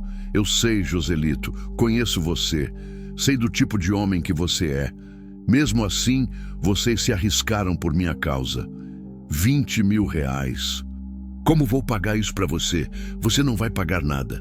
Considere um investimento na nossa família. Cleusa chorava baixinho, segurando a mão do marido. A gente trouxe problema para sua vida, Antônio. Talvez seja melhor o quê? Vocês irem embora, deixarem eu aqui sozinho de novo? Nem pensar. O que passou, passou. Agora é seguir em frente, mais unidos do que antes. E era isso que eu sentia. Que depois de enfrentar juntos mais essa tempestade, nossa família tinha ficado ainda mais forte. Não éramos apenas patrão e empregados vivendo na mesma propriedade. Éramos uma família de verdade, ligada não por sangue, mas por escolha, amor e proteção mútua. Quando finalmente fomos dormir, já passava da meia-noite. Antes de entrar em casa, olhei para o céu estrelado e sussurrei uma oração de agradecimento. Agradecimento por ter tido coragem de ajudar quando foi preciso. Agradecimento por ter encontrado uma família quando mais precisava. E agradecimento por ter aprendido que o amor verdadeiro não é apenas receber, mas também proteger, cuidar e se sacrificar por quem amamos. 6 meses depois do episódio com os traficantes, a vida na fazenda tinha encontrado um ritmo novo e tranquilo. Joselito se recuperou completamente dos ferimentos e havia se tornado muito mais do que um empregado. Era meu braço direito, meu confidente, o irmão que nunca tive. Cleusa cuidava da casa grande como se fosse sua própria família, e as crianças cresciam livres e felizes no meio do campo. Isabela, agora com 13 anos, havia se transformado numa menina esperta e cheia de vida. Estudava pela manhã na escola da cidade. Eu mesmo levava e buscava todos os dias, e à tarde ajudava nos afazeres da fazenda. Tinha jeito especial com os animais e sonhava em ser veterinária quando crescesse. Diego, com 1 ano e meio, andava por toda parte, falava palavras soltas e era a alegria da casa. Todos os bichos da fazenda o conheciam, e ele não tinha medo de nenhum deles. Foi numa tarde de sexta-feira que recebemos a visita inesperada. Eu estava na varanda da casa grande, consertando um arreio velho, quando vi uma caminhonete desconhecida parando na porteira. Desceu um homem de terno, com pasta executiva na mão, claramente alguém da cidade grande. Meu primeiro pensamento foi: lá vem problema. Boa tarde. O senhor é Antônio Silva? Sou sim. Em que posso ajudá-lo? Meu nome é Dr. Marcos, sou advogado, represento uma empresa de agronegócios de São Paulo. Gostaríamos de fazer uma proposta para a compra de sua fazenda. Senti o chão fugir debaixo dos pés. Compra da fazenda? Eu nunca tinha pensado em vender. Aquela terra era minha vida, minha história, o lugar onde construí memórias com Maria e agora com minha nova família. A fazenda não está à venda, doutor. Eu entendo, senhor Antônio, mas gostaria que o senhor pelo menos ouvisse nossa proposta. É uma quantia muito generosa. Joselito apareceu do pasto, sujo de terra e suor, trazendo uma vara de porcos que tinham fugido do chiqueiro. Quando viu o homem de terno, ficou desconfiado. Aconteceu alguma coisa, Antônio? Este senhor quer comprar a fazenda. O rosto de Joselito perdeu a cor. Em segundos, entendi que ele estava pensando a mesma coisa que eu. Se a fazenda fosse vendida, eles teriam que ir embora. Voltariam à vida de incerteza, sem casa, sem trabalho, sem estabilidade. Por favor, senhor Antônio, pelo menos escute a proposta, insistiu o advogado. Posso entrar para conversarmos com mais calma? Contra minha vontade, levei o homem para a sala. Joselito ficou na varanda claramente nervoso. Cleusa apareceu da cozinha, limpando as mãos no avental, e cumprimentou o visitante com educação. Mas percebi que ela também estava tensa. O Dr. Marcos abriu a pasta e tirou alguns papéis. Começou a falar sobre modernização da agricultura, eficiência produtiva, investimentos em tecnologia.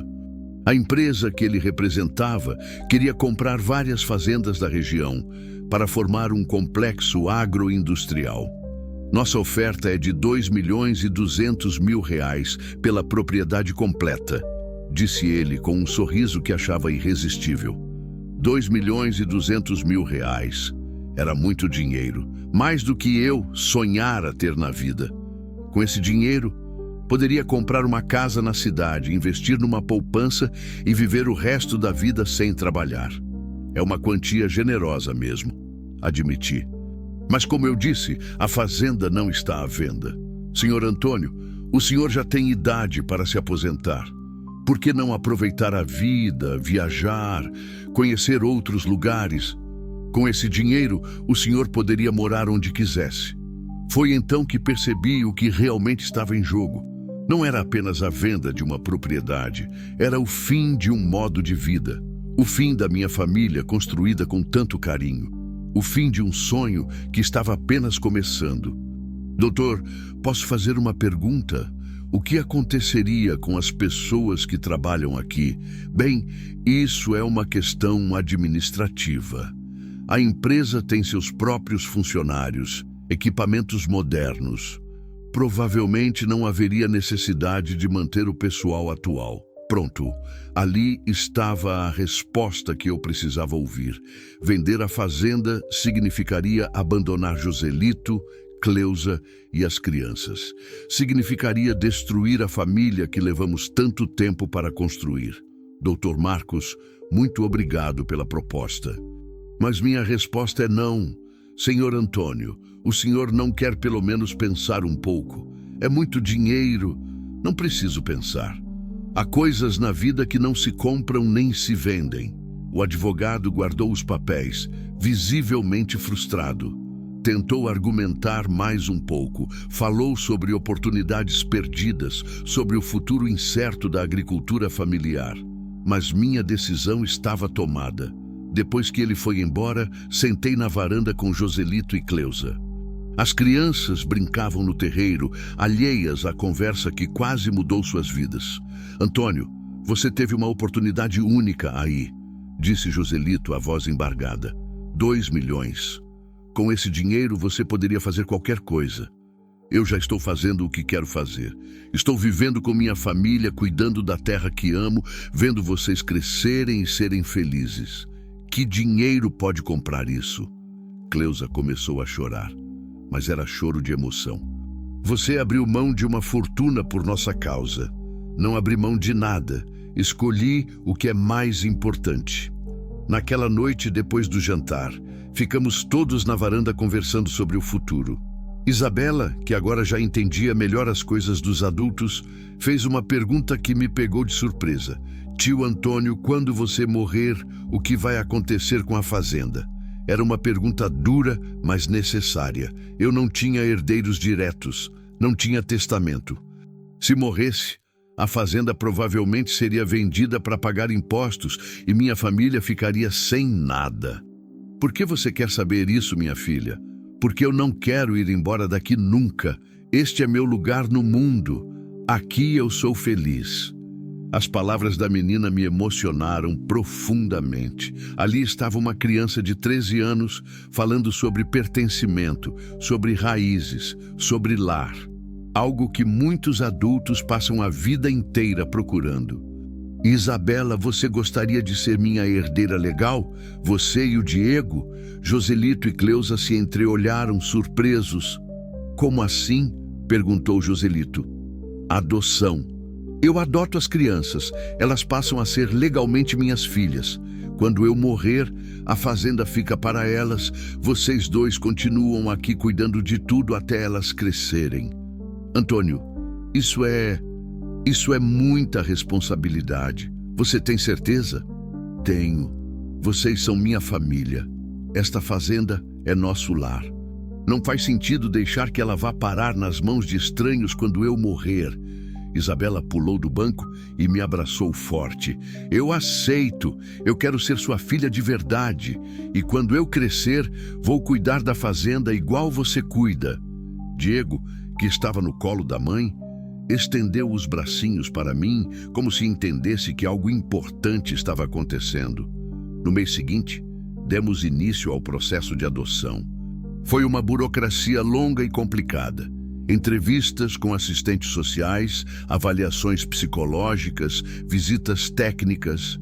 Mas no final, deu tudo certo. Isabela e Diego se tornaram legalmente meus filhos. Joselito e Cleusa ganharam o direito de morar na fazenda pelo resto da vida, e eu ganhei a certeza de que meu legado estaria em boas mãos. O dia da assinatura dos papéis foi emocionante. Fomos todos ao cartório de Cristalina. Eu, Joselito, Cleusa e as crianças. Isabela assinou com letra caprichada, orgulhosa de oficializar o que já sentia no coração. Diego babou no papel, mas o cartorário disse que valia como assinatura. Na volta para casa, paramos no cemitério onde Maria está enterrada. Levei as crianças até o túmulo dela e contei sobre a mulher que tinha sido minha companheira por tantos anos.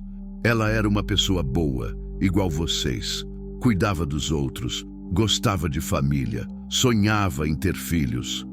Acho que ela ficaria feliz em saber que vocês são meus filhos agora. Isabela colocou um raminho de flores silvestres no túmulo. Obrigada, Dona Maria, por ter cuidado do tio Antônio antes da gente chegar. Naquele momento, senti que um ciclo se fechava.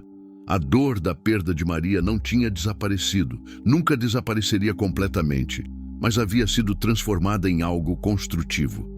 Ela me ensinou a amar, e eu estava usando esse amor para cuidar de uma nova família. Voltamos para casa no final da tarde, com o sol pintando o céu de dourado. A fazenda nos esperava silenciosa e acolhedora, com os animais no pasto, a horta verdinha atrás da casa, o cheiro de terra molhada subindo com o sereno. Naquela noite, depois que todos foram dormir, saí para a varanda e olhei as estrelas. Senti uma paz profunda, uma sensação de completude que não experimentava há muito tempo. Não era mais um homem sozinho numa terra vazia. Era pai, era avô, era chefe de família. Tinha responsabilidades, mas também tinha propósito. Trovão se aproximou, como sempre fazia antes de eu me recolher. Fiz carinho na orelha dele e sussurrei. E aí, velho amigo, você aprova a família nova? Ele balançou a cabeça e relinchou baixinho, como se dissesse que sim. Eu também aprovo. Acho que Maria aprovaria também. E pela primeira vez desde que ela morreu, pronunciar o nome de Maria não trouxe dor, trouxe gratidão.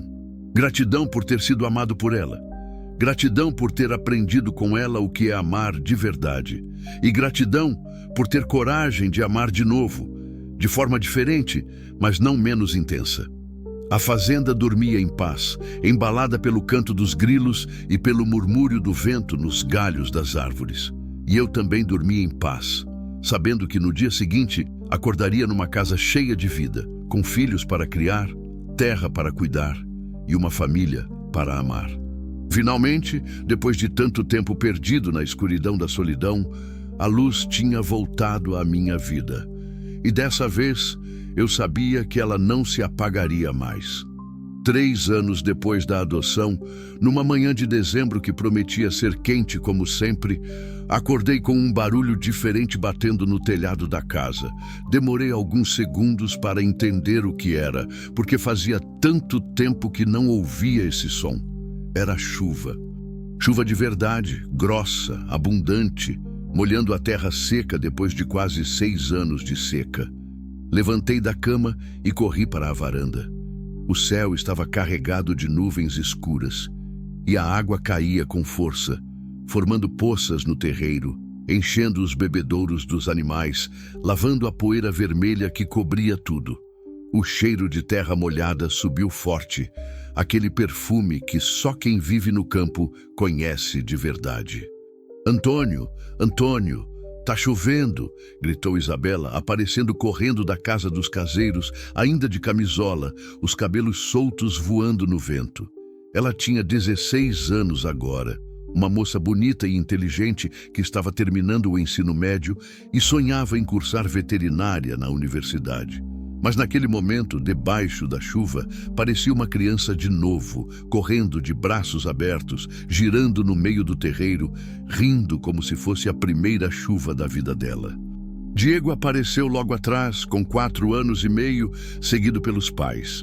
Todos saímos para o terreiro, encharcando sob a chuva, rindo e gritando de alegria. Os cachorros corriam de um lado para outro, latindo de emoção. As galinhas se esconderam embaixo do alpendre, assustadas com tanto barulho. "Pai, a chuva vai fazer o açude encher?" perguntou Diego, me chamando de pai com a naturalidade de quem nunca conheceu outra realidade. "Vai sim, meu filho. Vai encher os açudes, fazer o capim crescer, deixar tudo verdinho de novo." Naquele momento, molhado até os ossos no meio do terreiro, rodeado pela minha família gritando de alegria debaixo da primeira chuva em anos, senti que tudo tinha se completado. O ciclo que começou numa tarde seca de sexta-feira, quando uma Kombi quebrada parou na minha porteira, tinha se fechado da forma mais bonita possível. A chuva durou 3 horas. 3 horas que mudaram a face da fazenda. A terra, que estava rachada e sedenta, bebeu cada gota com avidez. Os animais saíram dos abrigos e ficaram parados debaixo da água, como se não acreditassem que ela tinha voltado. O gado mugiu de contentamento. Os passarinhos começaram a cantar mais alto.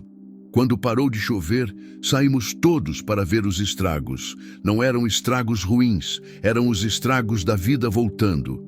O córrego que passava atrás da casa, seco há anos, começou a correr de novo. As sementes que Cleusa tinha plantado na horta, esperando por esse momento, já mostravam sinais de que iam brotar. O açude grande, que estava com apenas 1 palmo de água lamacenta, começou a se encher. "Olha, pai!" Isabela apontou para o pasto. "As vacas estão dançando." Era verdade. O gado estava inquieto, correndo de um lado para outro, pulando, como se estivesse celebrando. Depois de anos comendo capim seco e tomando água racionada, eles sabiam que tempos melhores estavam chegando. Passamos o resto do dia trabalhando sob o sol, que voltou a brilhar entre as nuvens que se afastavam. Joselito e eu verificamos as cercas que tinham sido danificadas pela enxurrada. Cleusa e Isabela plantaram mudas de hortaliças na terra molhada. Diego brincou nas poças, sujo da cabeça aos pés, feliz como só uma criança pode ser. No final da tarde, quando o sol começou a se pôr pintando o céu de laranja e rosa, todos se reuniram na varanda da casa grande para o ritual de sempre. Ver o dia acabar e conversar sobre a vida. "Pai, posso te fazer uma pergunta?" disse Isabela enquanto Diego dormia no colo dela. "Claro, minha filha. Você se arrepende de alguma coisa? De ter nos acolhido, de não ter vendido a fazenda, de ter mudado sua vida toda por nossa causa?" A pergunta me pegou de surpresa. Era uma pergunta profunda, do tipo que exige uma resposta honesta e bem pensada. "Sabe, Isabela, quando sua mãe Maria morreu, eu achei que minha vida tinha acabado. Passei 3 anos apenas existindo, sem sentir prazer em nada, sem ver sentido em nada. Era como se eu tivesse morrido junto com ela, mas o corpo não soubesse disso ainda. Parei para beber um gole de café e organizar os pensamentos. Quando vocês apareceram aqui, eu não estava procurando uma família nova. Nem imaginava que isso fosse possível. Mas aos poucos, sem forçar, sem planejar, vocês foram preenchendo os vazios da minha vida. Me deram uma razão para acordar de manhã, para trabalhar, para cuidar das coisas. Cleusa e Joselito me escutavam em silêncio, as mãos dadas, o rosto sereno de quem encontrou seu lugar no mundo. Então, para responder sua pergunta, não me arrependo de nada. Pelo contrário, vocês me salvaram tanto quanto eu salvei vocês. Talvez até mais. E se a Dona Maria voltasse? Perguntou Diego, que tinha acordado e escutado parte da conversa. Você ia ficar com ela ou com a gente? Era uma pergunta inocente de criança, mas que tocou fundo no meu coração. Como explicar para um menino de 4 anos que existem tipos diferentes de amor? Que o coração humano é grande o suficiente para amar várias pessoas ao mesmo tempo, cada uma de um jeito único? Meu filho, o amor que eu sentia pela Maria e o amor que sinto por vocês são diferentes, mas os dois são verdadeiros. É como se o meu coração tivesse vários quartos e cada pessoa que eu amo mora num quarto diferente. A Maria mora num quarto que só ela conhece, vocês moram no quarto de vocês. E tem espaço para todo mundo. Diego assentiu, satisfeito com a explicação. Isabela sorriu daquele jeito carinhoso dela. Joselito passou o braço pelos ombros de Cleusa e suspirou fundo. Antônio, posso falar uma coisa? Disse ele. Fala. Eu nunca tive pai. Minha mãe me criou sozinha, trabalhou feito louca para me dar estudo e comida. Quando casei com Cleusa, pensei que ia ser diferente com meus filhos, que eles iam ter o pai presente que eu não tive. Mas a vida foi ficando difícil, o trabalho sumindo, e eu me senti um fracasso como homem e como pai. Ele fez uma pausa, a voz embargada de emoção. Aqui na fazenda, trabalhando com você, vendo você cuidar das minhas crianças como se fossem suas, eu aprendi o que é ser homem de verdade. Aprendi que ser pai não é só dar dinheiro e comida, é dar amor, proteção, exemplo. E você fez isso por nós sem pedir nada em troca. Joselito, deixa eu terminar. Você é o pai que eu gostaria de ter sido desde o começo. E agora, vendo meus filhos crescerem com você como exemplo, sei que eles vão ser pessoas boas, honestas, trabalhadoras. Isso não tem preço. Cleusa estava chorando baixinho, limpando as lágrimas com a ponta do avental. A gente tem uma família de verdade agora, ela sussurrou. Uma família que se escolheu, que se protege, que se ama. É tudo que sempre sonhei. Quando a noite chegou e todos se recolheram para suas casas, fiquei sozinho na varanda olhando as estrelas. Mas não era mais a solidão pesada de antes. Era a quietude boa de quem sabe que está rodeado de amor, mesmo quando está fisicamente sozinho. Trovão veio até a varanda, já velho e mais devagar, mas ainda meu companheiro fiel de todas as noites. Fiz carinho na orelha dele e sussurrei. E aí, velho amigo, que dia foi esse, não foi? Ele balançou a cabeça e relinchou baixinho, como sempre fazia. O som da água correndo no córrego chegava até a varanda, um som que não ouvia há anos. Era como se a própria terra estivesse cantando de alegria. Amanhã, o capim começaria a brotar. Em alguns dias, tudo estaria verde de novo. Em algumas semanas, os animais estariam gordos e satisfeitos. Mas mais do que a chuva na terra, o que realmente tinha me renovado era o amor na vida. Tinha aprendido que existem muitas formas de família, muitas formas de amar, muitas formas de recomeçar. Tinha aprendido que às vezes perdemos tudo para ganhar algo ainda melhor. Tinha aprendido que a solidão não precisa ser uma sentença perpétua. Pode ser apenas uma pausa entre um amor e outro.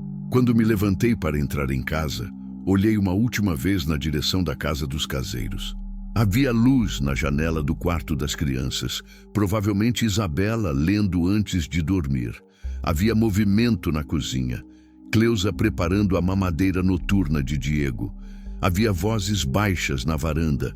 Joselito contando histórias para o filho adormecer. Era uma família simples, trabalhadora, sem grandes ambições, além de viver em paz e criar os filhos com dignidade. Mas era minha família. E eu era deles. E isso era tudo que qualquer homem poderia querer na vida. Antes de apagar a luz do quarto, abri a gaveta da cômoda e peguei uma foto antiga de Maria. Ela sorria na foto, com aquele sorriso luminoso que me apaixonou desde o primeiro dia. Beijei a foto e sussurrei: "Obrigado, meu amor, por ter me ensinado a amar, por ter me preparado para essa nova família, por estar cuidando de nós lá de cima." Guardei a foto de volta e me deitei na cama. Do lado de fora, a chuva tinha voltado a cair, mais devagar agora, como se a terra já estivesse satisfeita e só precisasse de um carinho final antes de dormir. Fechei os olhos e sorri no escuro. Amanhã seria um dia novo, numa terra renovada, com uma família que me amava e que eu amava sem medida. Depois de anos vagando no deserto da solidão, tinha finalmente chegado à Terra Prometida. E a Terra Prometida não era um lugar, era um sentimento. Era pertencer, era ser necessário. Era ter alguém para cuidar e alguém que cuida de você.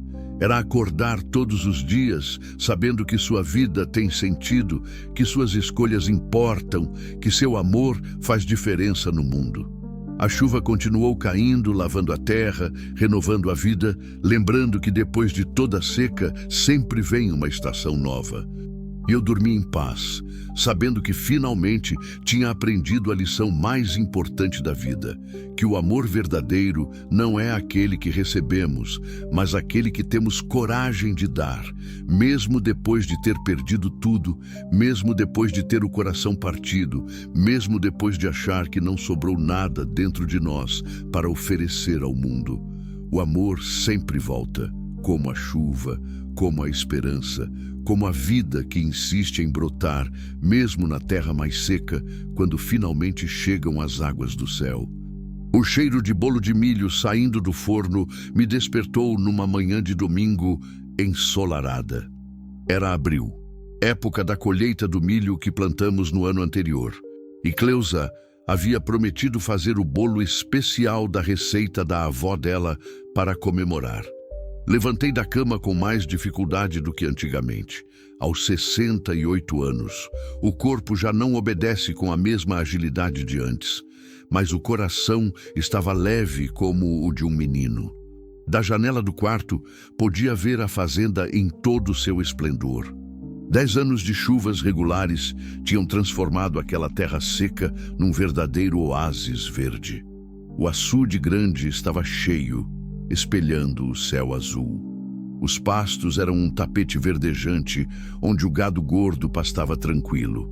A horta de Cleusa havia virado quase uma chácara, com árvores frutíferas, canteiros organizados e até uma estufa onde ela cultivava temperos especiais.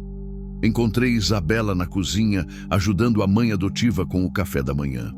Ela tinha 26 anos agora, formada em medicina veterinária pela Universidade Federal de Goiás, e havia voltado para casa depois da formatura. Dizia que seu lugar era ali, cuidando dos animais da região e ajudando seu pai velho a tocar a fazenda. Estava noiva de Rafael, um agrônomo filho de fazendeiros vizinhos, rapaz bom e trabalhador que ela conheceu na universidade. "Bom dia, pai. Dormiu bem?"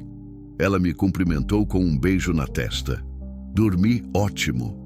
E esse cheiro de bolo tá acabando comigo de fome." "Ainda vai demorar um pouco", disse Cleusa, que aos 45 anos continuava a mesma mulher carinhosa e trabalhadora de sempre. "Mas o café tá pronto." Diego apareceu correndo na cozinha, já com 14 anos, alto e esguio como o pai, mas com o sorriso travesso que era só dele. Estava de uniforme da escola. Estudava no Colégio Técnico Agrícola de Cristalina e sonhava em cursar engenharia agronômica, para modernizar ainda mais a fazenda. Pai, depois da escola, posso levar o Rafael para ver a cerca nova que o senhor mandou fazer? Ele quer entender como funciona o sistema de rotação de pastagem. Claro, meu filho. Aproveita e mostra o projeto da ordenha mecanizada que a gente está planejando. Rafael tinha se tornado quase um filho também. Vinha à fazenda todos os fins de semana, ajudava no trabalho, trazia ideias novas de manejo e tecnologia. O casamento com Isabela estava marcado para dezembro e eles pretendiam morar na fazenda depois da lua de mel. Joselito chegou para o café trazendo ovos frescos do galinheiro. Aos 52 anos, havia se tornado meu braço direito de verdade, conhecendo cada palmo da propriedade, cada animal do rebanho. Era respeitado na região como um dos melhores vaqueiros de Goiás, e eu me orgulhava de tê-lo como parceiro e filho do coração. Antônio, lembra que hoje vem aquela família de Piauí que você falou que ia receber? Lembro, sim. Que horas eles chegam? Depois do almoço. O homem ligou ontem à noite confirmando. Era mais uma família que estava passando dificuldades e precisava de ajuda. Nos últimos anos, nossa fazenda tinha se tornado conhecida na região como um lugar onde pessoas em situação difícil podiam encontrar apoio temporário. Já havíamos hospedado dezenas de famílias, migrantes em busca de trabalho, vítimas de estiagem, pessoas fugindo de violência. Algumas ficavam poucos dias, outras se estabeleciam na região e prosperavam. Preparei o quarto de hóspedes e fiz comida extra para o almoço, disse Cleusa. São quantas pessoas mesmo? O pai, a mãe e 3 filhos pequenos. Estão vindo do Piauí porque a seca lá tá brava e eles perderam tudo. Igual a gente quando chegou aqui, lembrou Joselito sorrindo. A roda da vida girando. Depois do café, saímos para a lida diária. A fazenda tinha crescido muito nesses 10 anos. Além do gado de corte, agora criávamos suínos, galinhas caipiras e até algumas ovelhas que Diego havia pedido para criar como projeto da escola.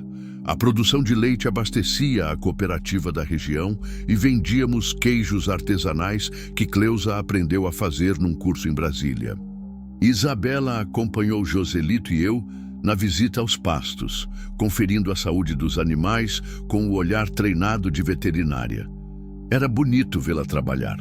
Tinha jeito natural, falava baixo com o gado, identificava problemas que nem eu nem Joselito percebíamos. Pai, aquela bezerra ali tá mancando, acho que ela pisou em alguma coisa. Ela apontou para uma novilha que pastava afastada do resto do rebanho. Separamos o animal e Isabela examinou a pata com cuidado. Era só um espinho cravado, nada grave, mas que podia causar infecção se não fosse tratado.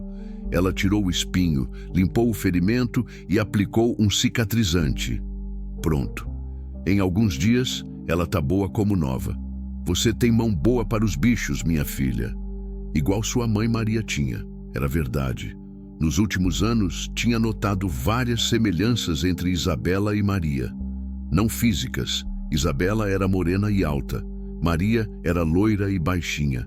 Mas de jeito, de personalidade. A mesma ternura com os animais, a mesma preocupação com quem precisava de ajuda, a mesma risada cristalina que ecoava pela casa. No almoço, a mesa estava farta como sempre. Cleusa havia feito frango assado com quiabo, arroz carreteiro, farofa de banana e a salada da horta. Diego contou novidades da escola.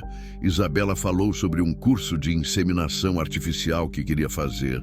Rafael chegou e trouxe uma proposta de parceria com uma empresa de genética bovina.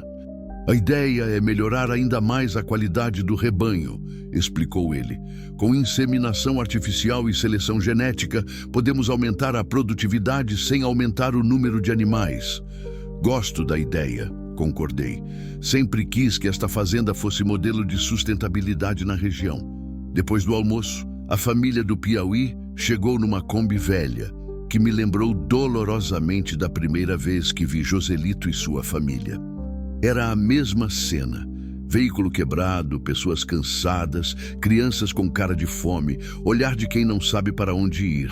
O homem se chamava Severino, tinha 40 anos e cara de quem conhecia o sofrimento. A mulher, Francisca, segurava um bebê de colo e tentava controlar 2 meninos pequenos que corriam pelo terreiro. A história deles era parecida com a de tantas outras famílias que já havíamos recebido: seca, perda da colheita, dívidas, migração forçada. Seu Antônio, muito obrigado por nos receber, disse Severino tirando o chapéu. A gente não tem para onde ir e disseram que o senhor é homem bom que ajuda quem precisa. Quem foi que disse isso? Um tal de Joselito, lá em Bom Jesus do Piauí. Ele falou que o senhor mudou a vida dele e que pode mudar a nossa também. Olhei para Joselito, que sorriu sem jeito. Descobri que ele mantinha contato com pessoas da terra natal e sempre falava da nossa fazenda como exemplo de que era possível recomeçar. Bem-vindos à nossa casa, disse Cleusa, como sempre fazia. Vocês devem estar cansados da viagem. Vamos comer alguma coisa e descansar. Acomodamos a família no quarto de hóspedes e na casa de ferramentas que havíamos adaptado para receber mais gente. As crianças logo se entrosaram com Diego, que assumiu o papel de irmão mais velho com naturalidade. O bebê parou de chorar assim que Isabela o pegou no colo. Ela tinha o mesmo dom de Cleusa para acalmar crianças pequenas. À noite, depois que todos jantaram e foram dormir, ficamos na varanda conversando sobre o futuro da família recém-chegada. Era o nosso ritual. Sempre que recebíamos alguém em dificuldades, nos reuníamos para pensar em como ajudar de forma concreta. Severino parece conhecer de plantio, observou Joselito. Falou que no Piauí trabalhava com feijão e milho. E a Francisca tem jeito para a cozinha, acrescentou Cleusa. Ofereceu para ajudar no jantar e fez um escondidinho de carne seca que estava uma delícia. Podemos oferecer trabalho temporário durante a colheita, sugeri, e depois ver se eles querem ficar na região ou seguir viagem. Na verdade, pai, eu tenho uma ideia, disse Isabela. Que tal se a gente arrenda aquele pedaço de terra que está sem uso lá no fundo da fazenda? Eles poderiam plantar para eles mesmos, dividir a produção conosco. Era uma boa ideia. Tínhamos cerca de 20 hectares que não usávamos, terra boa que poderia produzir bem com o cuidado certo. E Severino parecia ser homem trabalhador, que saberia aproveitar a oportunidade.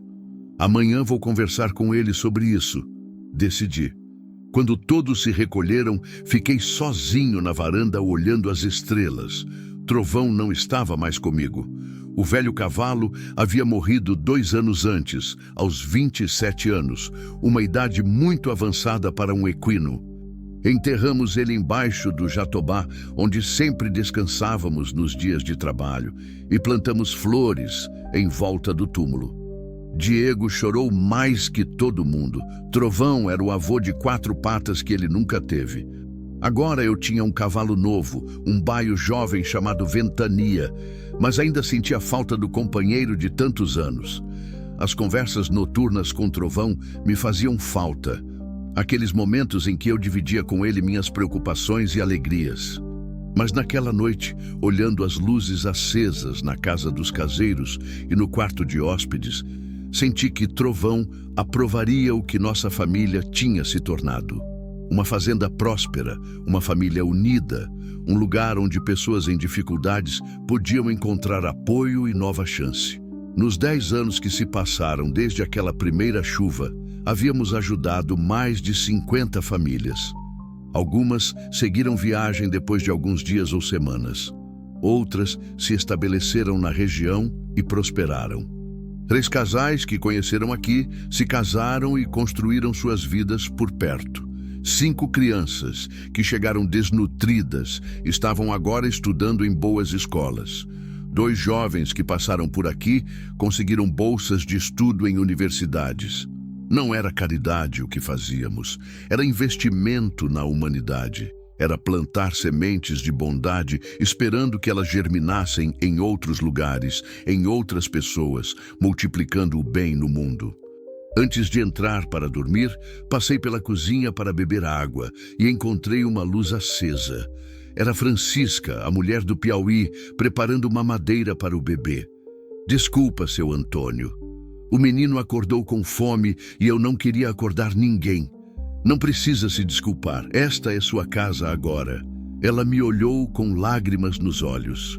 O senhor nem me conhece e está tratando minha família melhor do que nossos próprios parentes tratavam.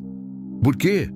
Era uma pergunta que eu já havia escutado dezenas de vezes, de dezenas de pessoas diferentes, e a resposta sempre era a mesma. Porque um dia eu também precisei de ajuda, e alguém me estendeu a mão quando eu mais precisava.